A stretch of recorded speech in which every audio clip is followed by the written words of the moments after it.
Hello students, SV academy Rawla के online platform पर online classes में आपका बहुत बहुत स्वागत है। जैसा कि हम पढ़ रहे थे कक्षा 11 की अनिवार्य हिंदी पुस्तक आरोह का लेसन नंबर 1 नमक का दारोगा मुंशी प्रेमचंद की एक बहुत ही सुंदर और शिक्षाप्रद कहानी। और इसमें हमने पढ़ लिया था कि किस प्रकार पंडित अलोपीदीन और मुंशी वंशीधर के बीच में धर्म और धन का युद्ध हो रहा है और किस प्रकार मुंशी वंशीधर के पास सत्य के सिवा, सच के सिवा और कोई ताकत या बल नहीं है और न स्पष्ट भाषण के अतिरिक्त कोई शस्त्र। गवाह तो थे उसके पास, परंतु सभी लोभ से डामाडोल यानी कि लालच से डामाडोल हुए थे, अर्थात वो रिश्वत की राशि पंडित वंशीधर से, पंडित अलोपीदीन से लेते थे। तो वंशीधर के पास सिर्फ सच के अलावा और कोई ताकत नहीं थी।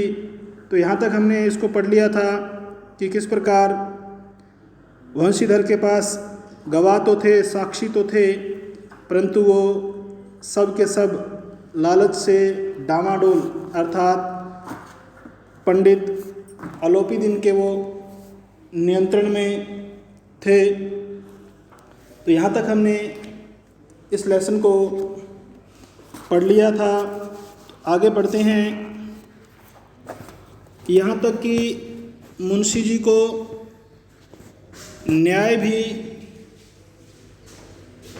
अपनी ओर से कुछ खींचा हुआ दिख पड़ता था। तो मुंशी जी को भी यही अंदेशा हुआ कि अब उनके साथ क्या होगा, अन्याय होगा, इसलिए न्याय भी अपनी ओर से कुछ खींचा हुआ दिख पड़ता था या दिखाई दे रहा था। वह न्याय का दरबार था, परंतु उसके कर्मचारियों पर पक्षपात का नशा छाया हुआ था। परंतु जो उसके कर्मचारी थे, उसके कारिंदे थे, उन पे पक्षपात का नशा छाया हुआ था, अर्थात वो रिश्वत की राशि के चंगुल में फंसे हुए थे। किंतु पक्षपात और न्याय का क्या मेल, परंतु पक्षपात और न्याय का क्या मेल। जहाँ पक्षपात हो वहाँ न्याय की कल्पना भी नहीं की जा सकती। तो क्या कह रहे हैं लेखक, जहाँ पक्षपात होता है तो वहाँ हम न्याय की कल्पना भी नहीं कर सकते, अर्थात न्याय के बारे में सोच भी नहीं सकते। मुकदमा शीघ्र ही समाप्त हो गया।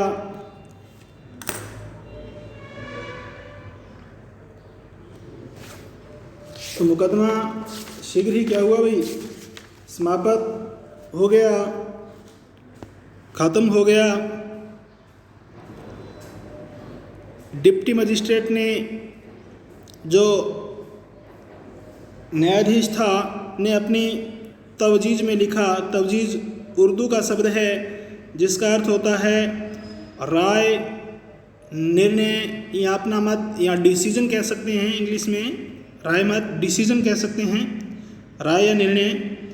अपने निर्णय में लिखा, पंडित अलोपीदीन के विरुद्ध दिए गए प्रमाण निर्मूल और भ्रमात्मक हैं। यानी कि उस जज ने अपना फैसला सुनाया, उस न्यायाधीश ने अपना फैसला सुनाया कि पंडित अलोपीदीन के विरुद्ध जो भी प्रमाण साक्ष्य प्रस्तुत किए गए हैं वो निर्मूल हैं, जड़ रहित हैं, अर्थात उनमें कोई दम वाली बात नहीं और भ्रमात्मक में और भ्रम में डालने वाले हैं।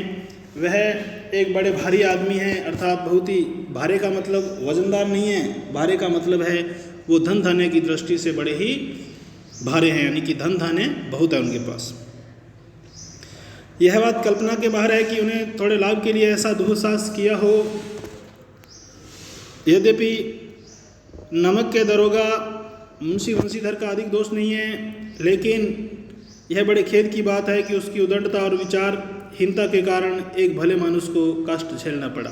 तो यानी कि उस न्याय के मंदिर में भी क्या हुआ, अन्याय हुआ और एक सत्य व्यक्ति को, एक सच्चे व्यक्ति को अन्याय का सामना करना पड़ा। तो किस प्रकार से उस न्यायाधीश ने उस पंडित अलोपीदीन को निर्दोष साबित किया, निर्दोष करार दिया, और किस प्रकार से मुंशी वंशीधर को दोषी ठहराया, और ये भी कहा कि उसका अधिक दोष नहीं है, लेकिन बड़े खेद की बात है, बड़े दुख की बात है कि उसकी उदंडता और विचारहीनता के कारण एक भले मनुष्य, भद्र पुरुष, अच्छे आदमी को कष्ट झेलना पड़ा, दुख देखना पड़ा। हम प्रसन्न हैं कि वह अपने काम से सजग और सचेत रहता है, और हम बड़े प्रसन्न हैं, इस बात से बड़े ही खुश हैं कि वह अपने काम में सजग है, जागरूक है और सचेत है, बड़ा सजग रहता है, सचेत रहता है। किंतु नमक के मुकदमे की बढ़ी हुई नमक हलाली के विवेक और बुद्धि को भ्रष्ट कर दिया। भविष्य में उसे होशियार रहना चाहिए।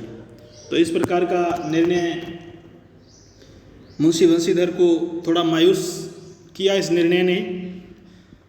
तो वकीलों ने यह फैसला सुना और उछल पड़े।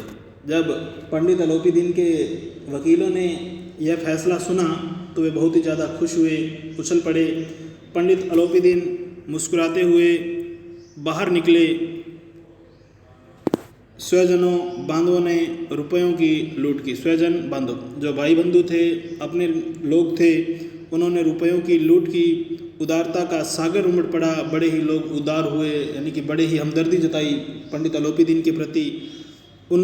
उसकी लहरों ने अदालत की नींव तक हिला दी, और उस जो उदारता का सागर उमड़ा, उसकी लहरों ने जो अदालत की नींव तक को क्या कर दिया, हिला दिया।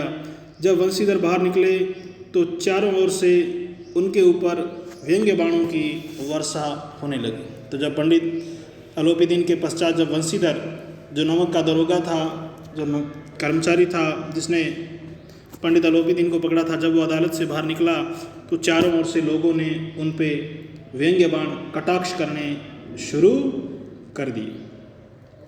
चपरासियों ने झुक झुक कर सलाम किए, किंतु इस समय एक एक कटु वाक्य, एक एक संकेत उनकी गर्व रूपी अग्नि को, एक एक कटु वाक्य, कड़वा वाक्य, और एक एक संकेत उनकी गर्व रूपी अग्नि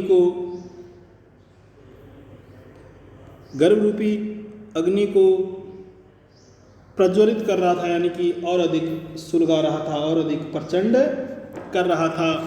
कदाचित इस मुकदमे में सफल होकर वह इस तरह अकड़ते हुए नहीं चलते।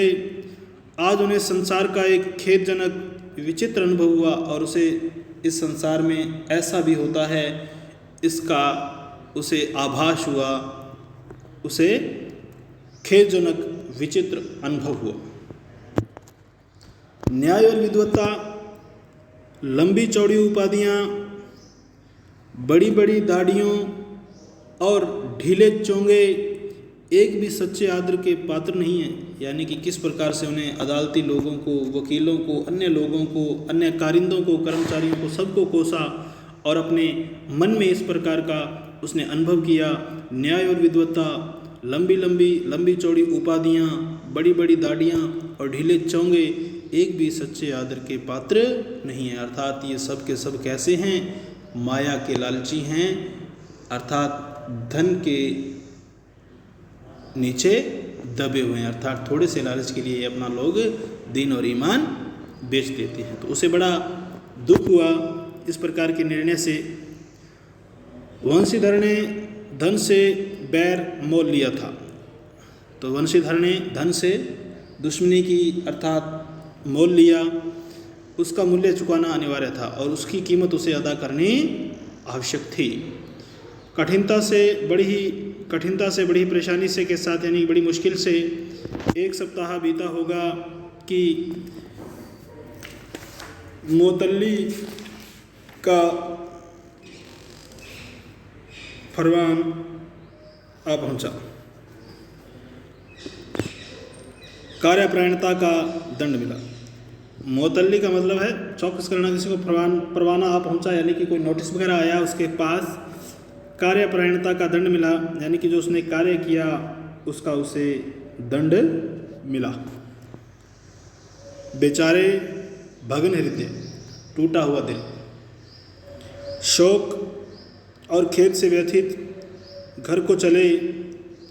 बूढ़े मुंशी जी तो पहले से ही कुड़बुड़ा रहे थे कि चलते चलते इस लड़के को समझाया था, लेकिन इसने एक नहीं सुनी। मुअत्तली का परवाना यानी कि उसको सस्पेंड नोटिस यानी कि नौकरी को हटाने का परवाना आया। तो कार्यपरायणता का दंड मिला और बेचारे भग्न हृदय, शोक और खेद से व्यथित घर को चले। बूढ़े मुंशी जी तो पहले ही कुड़बुड़ा रहे थे यानी कि वो पहले ही मन ही मन में कुछ बड़बड़ा रहा था।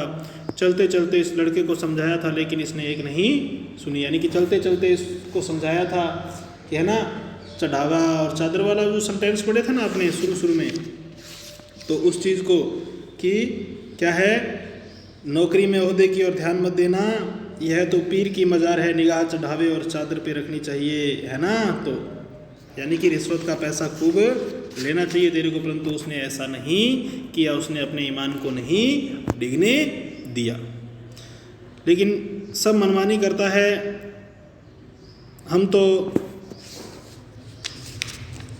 कलवार और कसाई के तगादे से हैं, यानी कि निम्न श्रेणी के जो काम करने वाले हैं उनकी बातें सहन करें, बुढ़ापे में भक्त बनकर बैठे और बस, और वहाँ बस वही सूखी तनख्वाह, मेहनताना मासिक पगार जो मिलती है।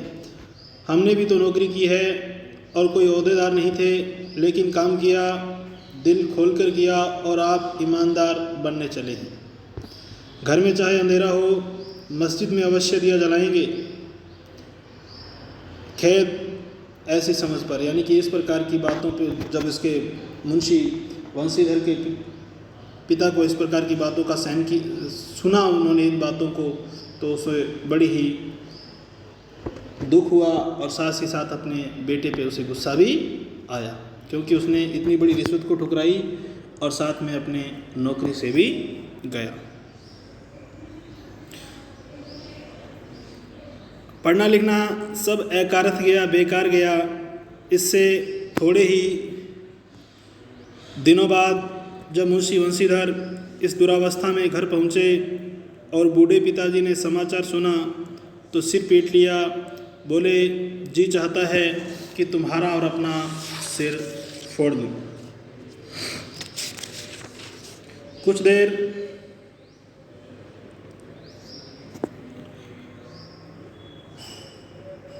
जी चाहता है कि तुम्हारा और अपना सिर फोड़ दूँ।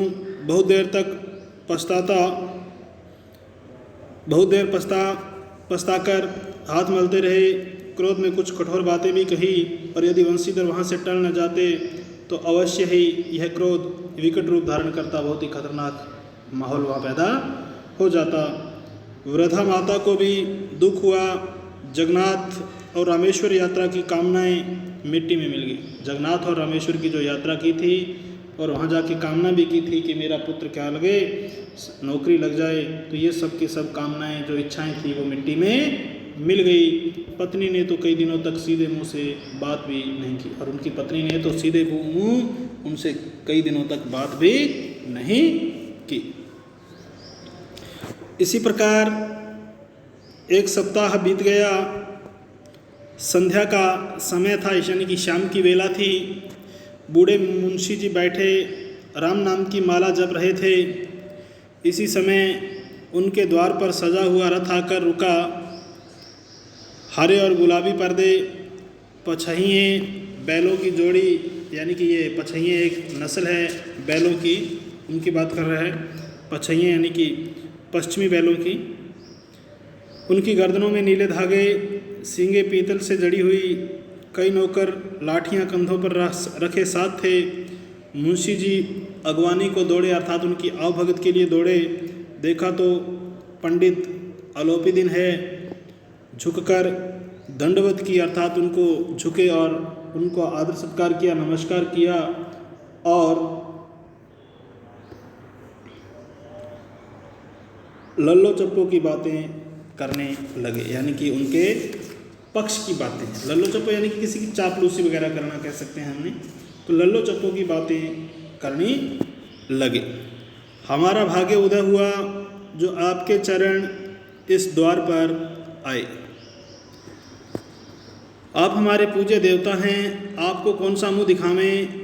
मुँह में तो कालिख लगी हुई है, तो यानी कि अपने पुत्र को ही जो एक सच्चा व्यक्ति था उसी की विपक्ष की बात कर रहा है। देखो उसका पिता पंडित अलोपीदीन के सामने। किंतु क्या करें, लड़का अभागा कपूत है, यानी कि ये अच्छा पुत्र नहीं है, कुपुत्र है, बुरा पुत्र है मेरा ये, नहीं तो आपसे क्यों मुँह छिपाना पड़ता। ईश्वर निसंतान चाहे रखे, पर ऐसी संतान किसी को नहीं दे। फिर अलोपीदीन ने कहा, नहीं भाई साहब ऐसा न कहिए। मुंशी जी ने चकित होकर कहा, ऐसी संतान को और क्या कहूँ। अलोपीदीन ने वात्सल्यपूर्वक बड़े ही वत्सरूपी अर्थात बड़े ही आदरपूर्वक बड़े ही अच्छे तरीके से वात्सल्यपूर्वक स्वर में कहा, कुल तिलक और पुरुषों की कीर्ति उज्जवल करने वाले संसार में ऐसे कितने धर्मपरायण मनुष्य हैं जो धर्म पर अपना सब कुछ अर्पण कर सके। यानी कि उसने एक सच्ची बात कही, किसने, पंडित अलोपीदीन ने, कि कुल तिलक और पुरुषों की कीर्ति उज्जवल करने वाले, अपने माँ बाप का नाम रोशन करने वाले संसार में ऐसे कितने धर्मपरायण मनुष्य हैं। ऐसे जो धर्मपरायण है, अपने धर्म का अनुसरण करने वाले बहुत ही कम मनुष्य हैं जो धर्म पर अपना सब कुछ अर्पण कर सके, सब कुछ न्यौछावर कर सके। पंडित अलोपीदीन ने वंशीधर से कहा, दारोगा जी इसे खुशामद न समझिए, इसे चापलूसी नहीं समझिए। खुशामद करने के लिए मुझे इतना कष्ट उठाने की ज़रूरत नहीं थी। किसी की खुशामद करने के लिए मुझे इतना कष्ट उठाने की कोई ज़रूरत नहीं थी। उस रात को आपने अपने अधिकार बल से मुझे अपनी हिरासत में लिया था, किंतु आज मैं स्वेच्छा से आपकी हिरासत में हूँ। आपने तो उस दिन मुझे अधिकार और बल से अपने नियंत्रण में किया था, अपने हिरासत में लिया था। आज मैं स्वेच्छा से, अपनी इच्छा से, स्व प्लस इच्छा, यानी कि अपनी इच्छा से आपकी हिरासत में हूँ, आपकी गिरफ्त में हूँ, आपकी पकड़ में हूँ। मैंने हज़ारों रईस और अमीर देखे हैं, मैंने बहुत से हम अमीर और रईस लोग देखे हैं, हज़ारों उच्च पदाधिकारियों से काम पड़ा, किंतु मुझे परास्त किया तो आपने। मेरा पाला बहुत सारे व्यक्तियों से पड़ा, उच्च अधिकारियों से, उच्च वर्ग के लोगों से, रईसों से, अमीरों से पड़ा, परंतु मुझे कोई परास्त नहीं कर पाया। सिर्फ आपने ही ये काम किया, अर्थात सिर्फ आपने ही मुझे परास्त किया, आपने मुझे हराया है। मैंने सबको अपना और अपने धन का गुलाम बनाकर छोड़ दिया। मैंने सभी को अपने और अपने धन का गुलाम बनाकर छोड़ दिया है। मुझे आज्ञा दीजिए कि आपसे कुछ विनय करूं। और पंडित अलोपीदीन मुंशी वंशीधर से कह रहा है कि आप मुझे अगर आज्ञा दें, आदेश दें, तो मैं आपसे एक विनय करूं, एक प्रार्थना करूं। पंडित वंशीधर ने अलोपीदीन को आते देखा तो उठकर सत्कार किया, किंतु स्वाभिमान सहित। वंशीधर ने सत्कार तो उसका भी किया था, वंशीधर के पिता ने नहीं, वंशीधर ने भी उसका सत्कार किया, परंतु स्वाभिमान सहित। उसने अपना अभिमान नहीं छोड़ा। समझ गए कि महाशय मुझे लज्जित करने और जलाने आए हैं, क्षमा प्रार्थना कर चेष्टा नहीं की, क्षमा प्रार्थना की कोई इच्छा नहीं जाहिर की उन्होंने, क्योंकि वो व्यक्ति कैसा था, अपने कर्तव्य में वो निपुण कर्तव्यपरायण था, अपना काम उसने ईमानदारी से किया था, इसलिए उसे क्षमा की कोई चेष्टा नहीं थी, क्षमा की कोई इच्छा ही नहीं। वरण उन्हें अपने पिता की यह ठकुर सुहाती की बात असहसी प्रतीत हुई, यानी कि जिस प्रकार पिता उसके साथ व्यवहार कर रहे थे तो वो उसे असहनीय लगी, अर्थात अच्छी नहीं लगी। पर पंडित जी की बातें सुनी तो मन की मैल मिट गई। पंडित जी की ओर उड़ती हुई दृष्टि से देखा, सद्भाव झलक रहा था, सच्चा भाव झलक रहा था। गर्व ने अब लज्जा के सामने सिर झुका दिया। गर्व ने अब लज्जा के सामने क्या कर दिया, सिर झुका दिया। शर्माते हुए बोले, यह आपकी उदारता है जो ऐसा कहते हैं। मुझसे जो कुछ अविनय हुई उसे क्षमा कीजिए। मैं धर्म की बेड़ी में जकड़ा हुआ था, नहीं तो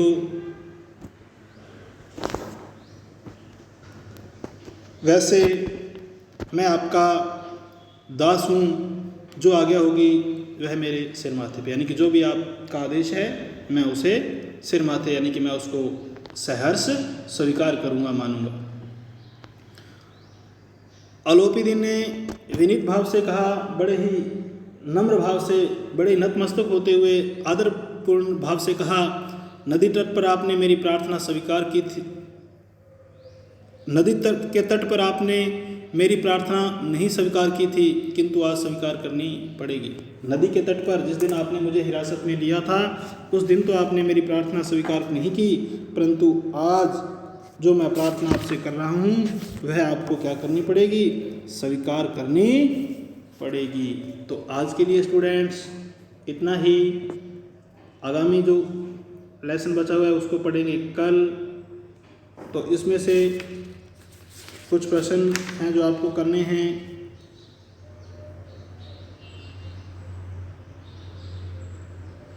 नमक के विभाग के दरोगा पद के लिए बड़े बड़ों का जी ललचाता था, तो वर्तमान में ऐसा कौन सा पद होगा जिसे पाने के लिए लोग लालायित रहेंगे होंगे, और क्या? पाठ के आसपास से ये प्रश्न है, तो इसको बढ़िया तरीके से आप कर लेना। तो आज के लिए इतना ही। बहुत बहुत धन्यवाद। जय हिंद, जय भारत।